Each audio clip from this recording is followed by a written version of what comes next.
Right, welcome back to our Sopwith putt build. As promised, I'm going to start on the engine installation. Don't know if you remember when we were building the fuselage, the firewall, before we built it into the fuselage, I decided I'd mark the engine location and put the holes that receive the captive nuts that will secure the engine to the fuselage. So they're already been done.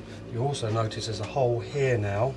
Well, what that's for is the electronic ignition sensor on this engine, which is this part here. Don't know if you can see, but it has a very slight lip, and when I offered it into the firewall, the lip obviously raised the engine.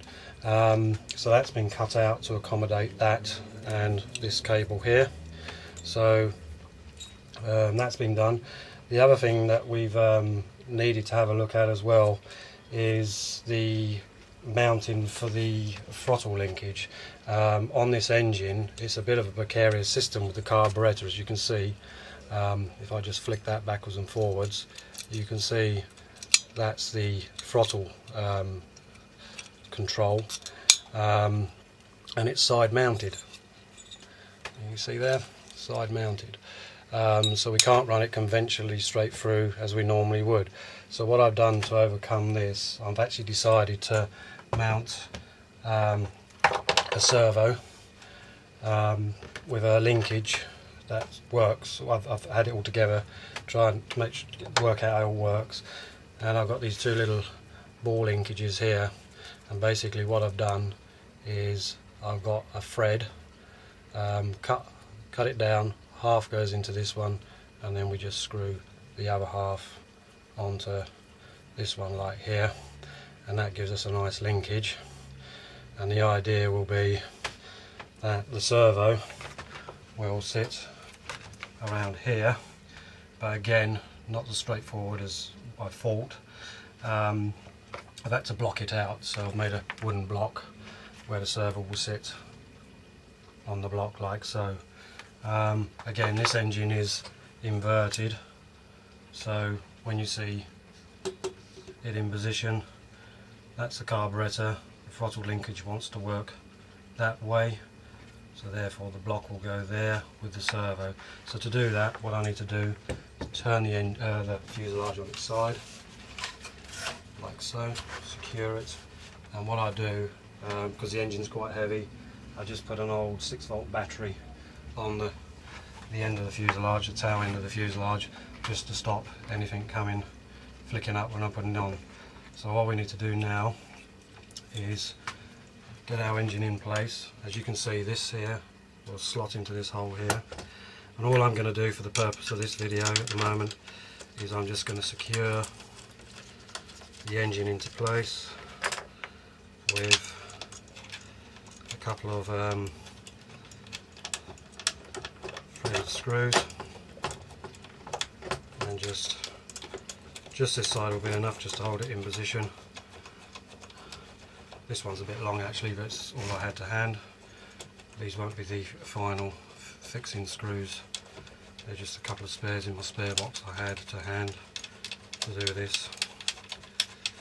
Okay, so we'll screw this one in, and we'll screw this one in here, like so. Just get our screwdriver just to firm them into position, and there you can see the engine sitting nice and square on the model. So this is the underside of the fuselage, this is the top. What I had to do with this fitment here, I had to attach one end obviously to the throttle arm and one to the servo, and then with the aid of my radio put it all in place to work out the best position for unrestricted throttle movement. So that's how the servo will sit. I'll try and pan in a little bit for you so you can walk the wrong way so you can see. So the servo will sit on there like that, and then this linkage will go between the two.